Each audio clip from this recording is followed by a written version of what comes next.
What is going on, guys? It is Jordan with Residual Earners bringing you episode number 10, and we are here with Presley. As always, Jordan and Presley here with the Residual Earners podcast. We are excited to be here today. This is episode 10. We have hit double digits, which is kind of crazy to me, but we are double digits in. We're getting some traction. I'm loving seeing the action. We track all the metrics of everybody watching. It's really cool. The podcast side is taking off. I love seeing the comments from you guys. I love seeing how many guys and gals, I should say, are following us when the new podcast drop, how many views we're getting, how many listens we're getting. It's really, really cool. It is a lot of fun. And for me, it's a lot of fun doing this with you. I'm having a blast. Now, we hadn't done this in a while, but give them a little hockey report, man. We had a kind of a different weekend. I'm going to give a hockey report, but first off, and I know besides the Instagram livers we have, or the TikTok live we have going on right now, most people listening to this will be a few days late, but happy birthday, big guy. Today is Presley's birthday. Just super excited to be here for a couple hours, getting to hang with you. I flew back in this morning. Just bottom of my heart, happy birthday. Love you. Thank you for all you've done for me and our family, and just hope you have the best 66th birthday ever. Well, I'm 39 for the 27th time. That's fine. However you want to count them up, it doesn't matter as long as you have a good day and get to do what you want to do. That's all that matters. I'm doing what I want to do right now. Doing this podcast. My sister's in town with her husband. Mom's here. Nana's here. You kind of got the whole crew. No, we got the whole crew. We're going to have Jeannie, my wife of 39 years, by the way, is fixing pasta. Love it. So this evening I'm going to have a pasta, and I'm sure we'll have some garlic bread and salad, and I'm pumped up already. That's awesome. That is awesome. But we also got to go to Canada. I actually went and got to go with you. So tell them about that real quick. I know we haven't been talking about it lately because we don't want to wear y'all out with hockey, but this was pretty neat. The hockey update being Grayson had spring break this past week. So the family, anytime we have his 6-year-old son, my grandson, just so you can figure out where Grayson fits in. That's where Grayson fits in. Anytime, my wife is from Calgary, from Canada. So anytime we have a few days off from school, she likes to get back and hang with the family. So we went over spring break, and it lined up that there was a tournament at a place called HDC, the Hockey Development Center, that picks up free agents for tournaments. So Grayson got on a team there, played a tournament over the weekend, really progressed, I thought, over the weekend. It's just a different game up there. It's much faster. It's bigger ice, different than what he plays here. So it was fun to see him kind of get out of his comfort zone. Is one of my success tips from earlier was, learning from him, and he goes into these knowing nobody, no one, and comes out with all these friends, and the coaches love him because he is a talker extraordinaire. So it's really, really cool. And then we ended up staying Monday and Tuesday was a AAA tryout for a team called the Calgary Crusaders. And after 2 days, he made the team, which is just really, really cool. So here in Dallas, the kid plays, and I'll make this quick because I don't want to bore you guys, but he plays a third of an ice. At the same age in Calgary, where it's a little different level of hockey, they play full ice, full rules. Everything is just like you see it on TV, besides the checking and the fighting. But it's the same rules, and it's just a much faster, bigger game, and it was really cool to see him do well. And he did phenomenally well, by the way, guys. Scored lots of goals, played some defense. I was proud of his defense. Definitely. And it's cool because, the way the rinks are set up now, it's called Live Barn, but Presley got in and can watch it live, can replay it back, and actually watch it tryout as well, which is super cool from 2,000 I was there miles for the tournament, but I watched the tryouts on Live Barn. Like I knew what Live Barn was a few months ago. I didn't, but now you can literally watch them play, and it's a blast. That's it. I thought, something cool for this episode was just kind of going back through your upbringing. What made you the person you are today? What led you to success? And, a big thing for us is running with winners. That's kind of the topic today. And I just thought a little background on your upbringing, and then what running with winners did for you. That can also, everybody watching, everybody listening can pick up a few tips that sheds a little light on how running with winners can benefit you. Well, I think this will help, because if you're out there and you go, my gosh, I came from the wrong side of the tracks or something like that, I think you'll realize that really doesn't have much bearing on anything. I grew up in Pleasant Grove. That's a suburb southeast of Dallas. Literally in the ghettos, there were 2 murders and a rape within 7 houses of my house. There was lots of drugs, lots of violence, lots of stuff going on that you really didn't need to be part of. And, that was my upbringing. I had no dad in my life. My mom worked in a sewing factory or a school cafeteria. We had no money. We lived in a little 600 square foot house that was falling down. I was there. This is an ugly deal for a teenage boy. Let me tell you, Jordo. I was there with my mom, an elderly aunt, and my grandmother. There's 3 of them and me in that little tiny house where if you blew your nose, everybody in the house knew it. And I didn't understand success. I didn't understand anything. Mom hadn't graduated from high school even. She was a godly lady, and I am who I am because of her. Miss her dearly because she passed a few years ago. Gigi for Jordo. I just grew up basically not knowing anything. I didn't even know we were poor, Jordan, until I was in high school. Tell them about your sleeping arrangements at Dunlap. And there's no exaggeration on the house. I've seen it. I wish there is video of him at Dunlap, probably 10 years ago. I wish I could get that and put that on the podcast on YouTube so people can get a little bit of an understanding. He's not exaggerating when he's talking about this place. No, a little 600 square foot house, 2 bedrooms. But get this, you'd walk into the living area, one living area, and it was probably 10 by 10. I mean, it was tiny. I mean, you could barely fit a couch and a chair in there with, a couple of little end tables. But you'd walk in there and you'd go into the hallway, and it was only a 2-bedroom. There's 4 of us in this house. So my aunt was sleeping in the hallway on a twin bed. So you'd have to go in there, walk by the foot of her bed, turn right. You'd go into what was my mom's and my grandmother's room. They slept in this room together because, again, it's only 2 bedrooms. And then you'd turn and you'd go into my room. So for me to get to my bedroom, if I come in after a basketball game or something, I'd have to walk right by Aunt Ruby into Granny and Mom's room and then into my room. Luckily, my room had a door. Only room in the house that had a door outside of the bathroom, and I'd go in there and I could shut the door. But that was my living arrangements. What do you think growing up like that instilled in you? Well, I think it has helped me immensely, especially in networking, because in networking you got the whole gamut of people. I mean, you've got from, the custodian all the way to the CEO of the company. So I think what really helped me is I'm very comfortable talking to anybody. I'm happy talking to, I'm as happy in a trailer house as I am a boardroom now. Yeah. And I think if I hadn't grown up that way, it would have been hard to relate sometimes. I can relate to anybody. And so I think it was a blessing growing up. But then as I got a little older, and where it'll tie into what we're talking about today, I realized that there was more to life. And I had a cousin named Manny Carter, who, as a matter of fact, I talked to Manny yesterday, or maybe the day before. Anyway, how old is Manny now? Manny is 83. 83 years old. 83. Thank the Lord he's still living. But, Manny taught me that you graduate from high school. Manny taught me that you can graduate from college. Manny taught me that you can be successful in business. Manny taught me, Manny's a millionaire now. And I used to go to Manny's house, and I finally hit a point where in my life where I thought, I want to be like Manny. Definitely. And he was really my first role model. I didn't even know what a role model was, but I look back now and he was my role model because I wanted to be like Manny. I wanted to live in a big, beautiful home. I always had 2 BMWs in the driveway. I wanted BMWs in the driveway. I'm going back to a house where people are getting raped and murdered when I would leave Manny's house.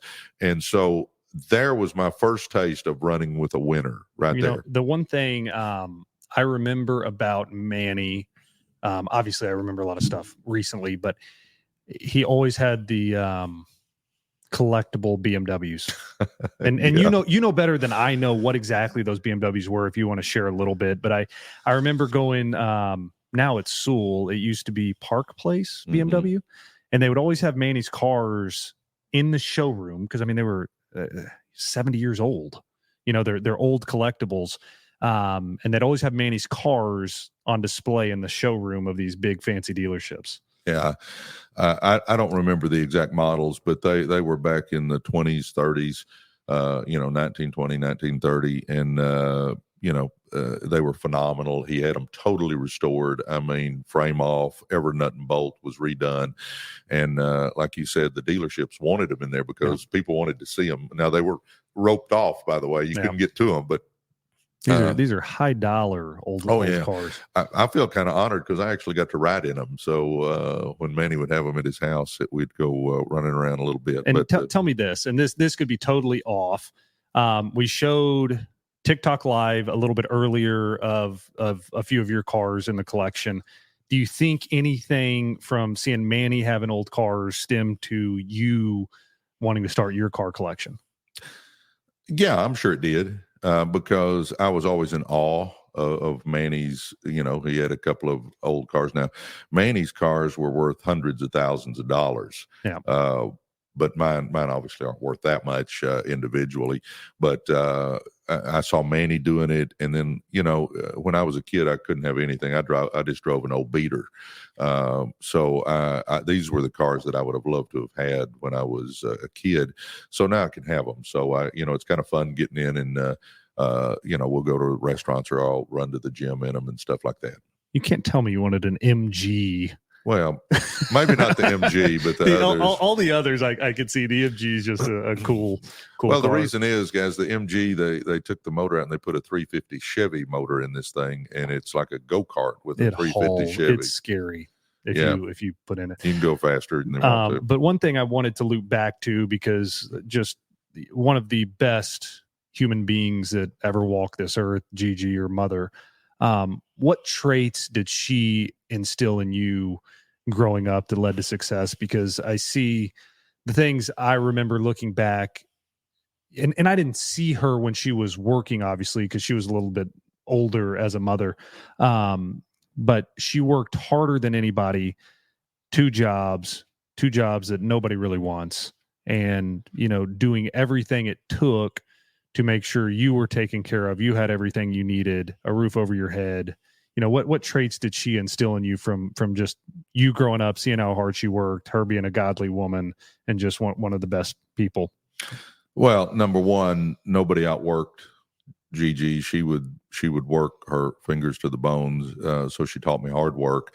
She taught me that family is supreme. I mean, you love your family, you take care of your family. She taught me about giving. She was the most giving lady I've ever known. If anybody in the family was sick, she was over there taking care of them, helping them, cooking for them. And then the biggest thing, though, she taught me to love the Lord. She had me in church, and, obviously I've strayed through the years, but, they say if you raise a child up in the Lord, that he'll come back to it. And obviously I have, and it's all thanks to Gigi. I have no doubt today she's walking streets of gold in heaven, and because of her, one of these days I'll get to go see her in heaven. So that's awesome. Yeah, I remember as a kid, you bought her the house in the neighborhood, and then bought her a car as well. I think I remember you giving her the car whenever we drove it over there. Yeah. One of my regrets in my success is that it didn't come earlier in my life. Therefore, it could have come earlier in Gigi's life. Yeah. Because she didn't get to enjoy that stuff but just a couple of years, and then her mind started fading on her. But thank the Lord that I got to do what I could do. Definitely. Well, let's keep on moving the timeline forward. Obviously, she means a lot to all of us. Manny means a lot to all of us. So now let's say you're out of college, you're starting coaching. You're really, I think once you started coaching, I remember all the time you would tell your players to run with winners, and if you're not running with winners, what's going to happen? So is that where you really, Gigi played a part in it, Manny played a big part in the run with winners category. When did you really start living that motto out of running with winners? Well, I learned a lot from coaching. You're trying to teach the young men, but I learned a lot. And what I noticed was my players that ran with good people. not value wise, everybody's valuable, but just people that are kind of on the straight and narrow. My players that were running with the folks that were going the right direction, they tended to not have many problems. Yeah. I mean, it was you could just see it, and then in all aspects of their life, taking care of aspects. grades, showing up to practice on time, doing everything, and it all because of who you're running with. Every aspect. And then I had, not many, but I'd have a few players through the years that I could tell who they were running with, and it wasn't a good crowd. And like you said, it was issues. They couldn't keep their grades up. They couldn't get to practice on time. They'd be always forgetting stuff. Their focus wasn't where it needed to be. And what that really taught me was that applies to all of us. Yeah. I saw it applying to high school guys, but for all of us, I say it all the time. You show me who you run with, and I'm going to show you who you are or who you're going to be. And as I started getting a little older, I started trying to run with people that were successful. At first, it was successful coaches. I got to run some with Eddie Sutton and Leonard Hamilton and Tim Carter and Lute Olson and guys that nowadays people wouldn't recognize those names, but those were big-time college coaches back then. And I got to spend time with them, and I started noticing a difference. And then when I got into business, I tried to start running with people that were successful networkers. You want to learn. I was in the networking business, direct sales. So I needed to run with those guys. I'm running with the Paul Orbisons and the Ruel Mortons and people that were very successful. And then as I started to have a little success, I got to run with, the Les Browns, the John Maxwell, I got to spend time with people that, I was just blessed to get to spend time with, but all their traits started rubbing off on me. Yeah.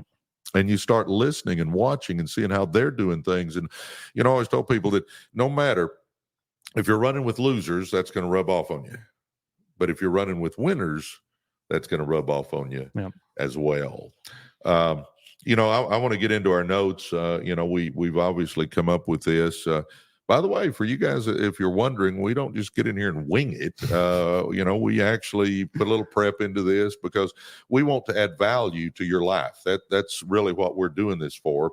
We don't make money for doing this. We just want to add some value to your life. And, we've got some good stuff for you. And obviously, I've lived through this. Jordan's lived through this, but we try to put it down in notes where we can share with you guys. Now, it says, what's a winner? And I'm going to read this real quick.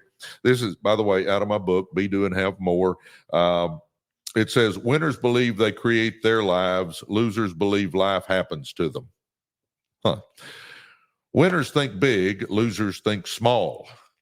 Winners focus on opportunity. Losers focus on obstacles.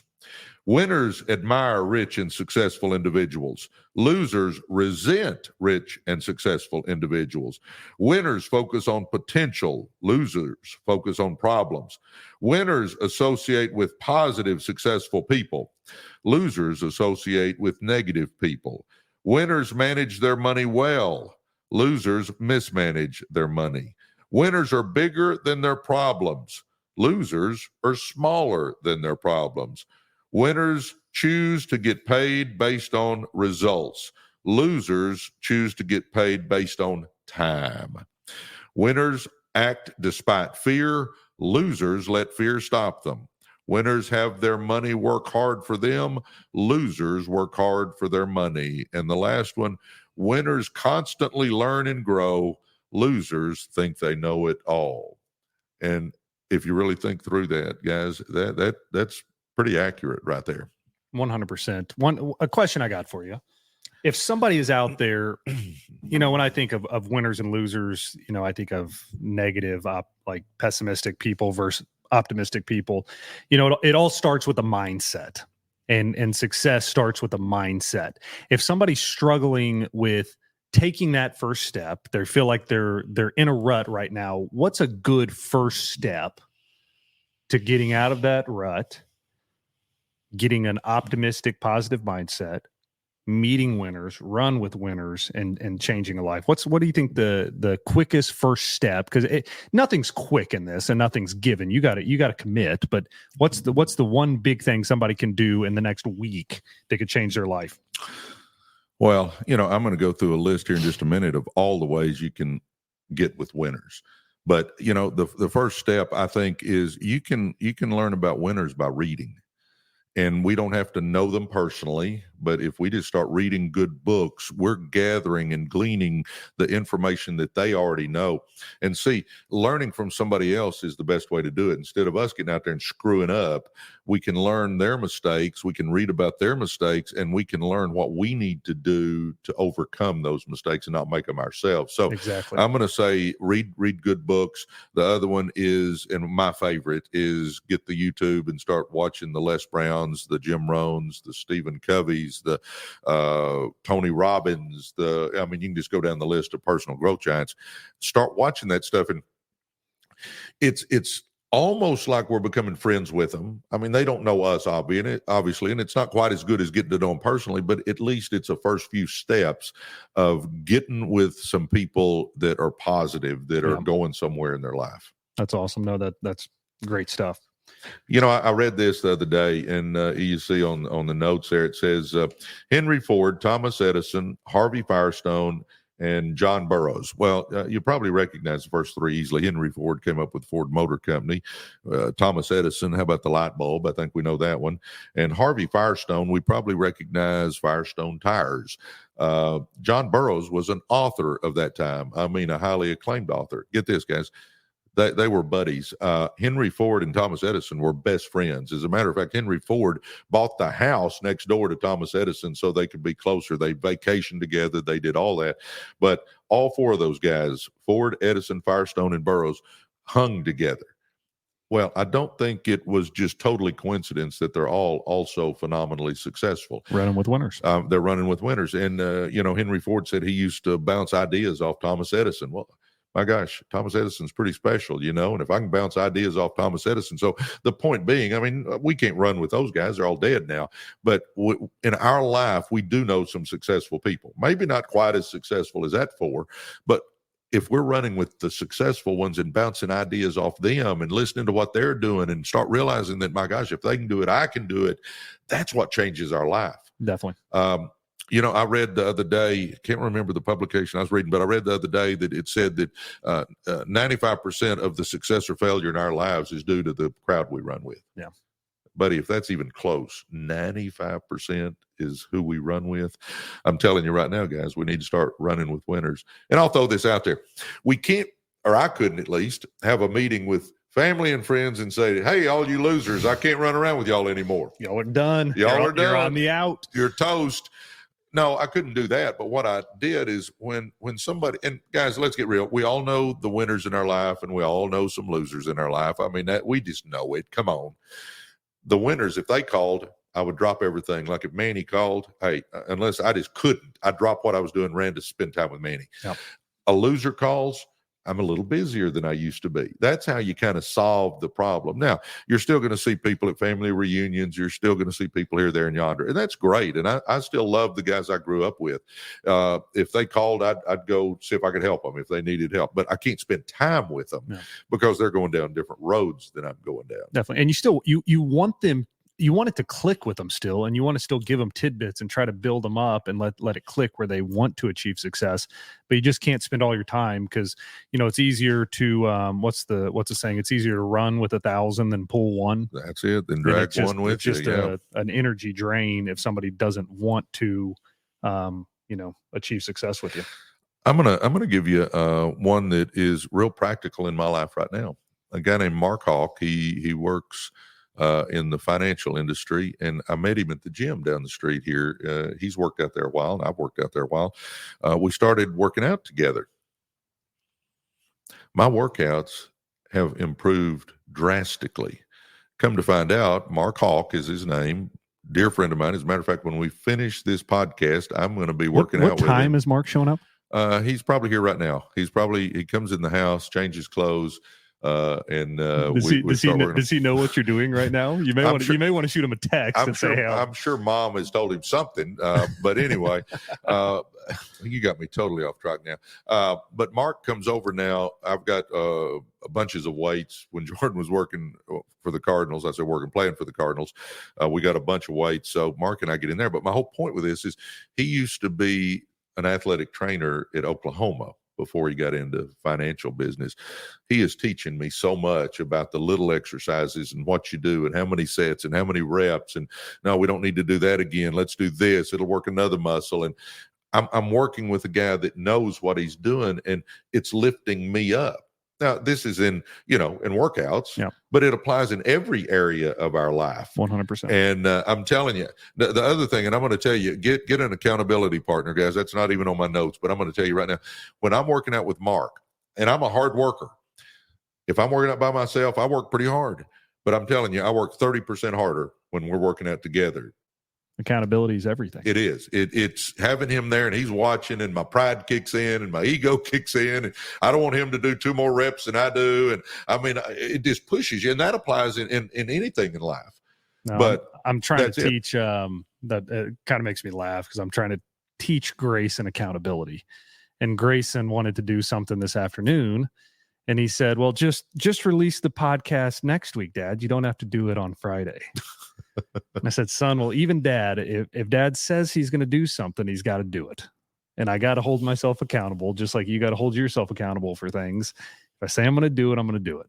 Yeah. And my gosh, we got all these people that are excited to get our next one. We got a little traction going. We do. It's dropping Friday. No matter what we have to do to make it happen, it's dropping Friday. And by the way, our numbers are growing. So if you would subscribe and like and leave comments and anything you can do, it really helps. But I'm amazed that how our popularity for podcasters is growing. It's your beautiful, beautiful face. Yeah. All those wrinkles. My birthday today.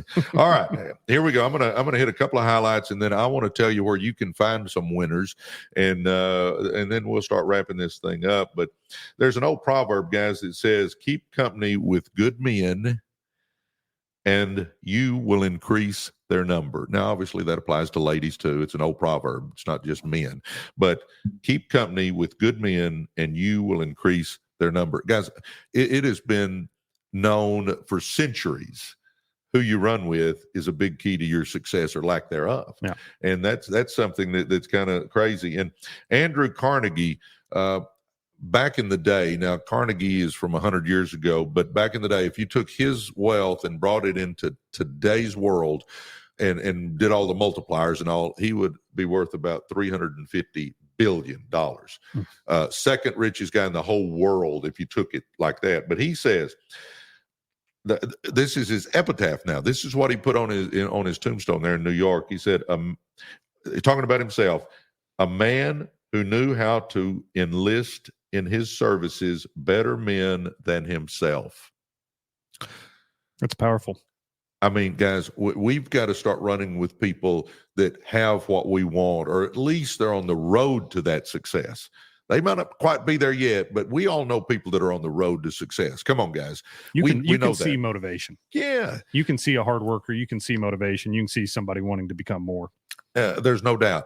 And it's one of those things that when we see somebody on that road, we want to go with them. We want to get in line with them. We want to be around people that are smarter, better, stronger than we are, because that's the ones we're going to learn from. Definitely. Let me ask you this question, sure. And you may be prepared, you may not be, but how can I find winners to run with, Presley? Oh. Wow. Funny you say that. It's funny I said that. It's almost like it's on our notes right here in front of us. Jordan's that's his attempt at being funny, guys. So, somebody laughed out there. One person, and it was all worth it. Yeah, maybe. I've already hit a couple of these, but I've got a few more, and we'll talk about them. If you want to find winners, number one, YouTube. I love watching YouTube. YouTube. There are positive things on YouTube. You don't go down these rabbit holes that you stay up all night watching crap. There is so much positive stuff out there if it's used correctly. Oh, absolutely. Again, you're wanting to be looking at the personal growth giants, not the cat that the rocking chair smashes its tail and starts screaming and all that.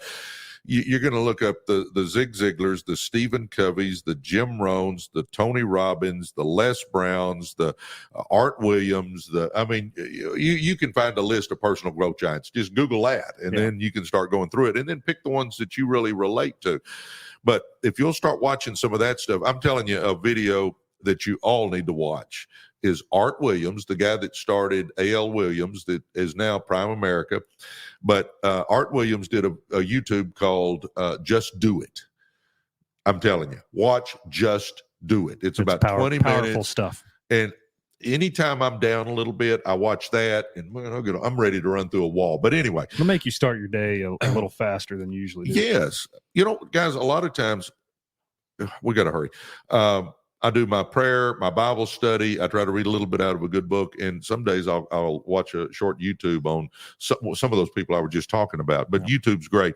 Getting to conferences. If you hear that somebody's speaking at a conference that you really relate to and respect and like their style, try to get to conferences. The other thing, not only do you get to hear that speaker, but you get to hobnob with all the people in the crowd and get to know some of them, and that's where you can start developing that network that you're running with. Yep. I think that is huge. Reading, we've talked about that one. We talk about that a little bit. Yeah, we've talked about that a little bit, but you've been doing reading, and I never thought I'd see the day where Jordan liked to read. No, I along with my 6-year-old son, I'm learning to read. So now that he's learning and I'm learning as well, I can read a little bit more. Oh, baloney. Guys, don't let him fool you. He's got a corporate accounting degree from Arizona State. I just hope somebody laughed at my joke. One of the two jokes I've thrown out today, somebody hopefully laughed. Oh, that was supposed to be funny? Yes. Let me know in the comments. If you're still here, just let me know if you laughed. It would make me really happy. A great one is mastermind groups. You can find local mastermind groups on any topic just about in your neighborhood, or your city, if you're living in a medium to a larger city. I think that's good. Follow people on social media. You're better than I am at that. How do you follow people and learn from that, Jordan? I look for groups that I want to be part of, and then I find people. I watch their videos. I see their posts, and people that are doing the stuff that I want to be doing. Those are the people that I'm going to follow. Absolutely. So following people on social media is good.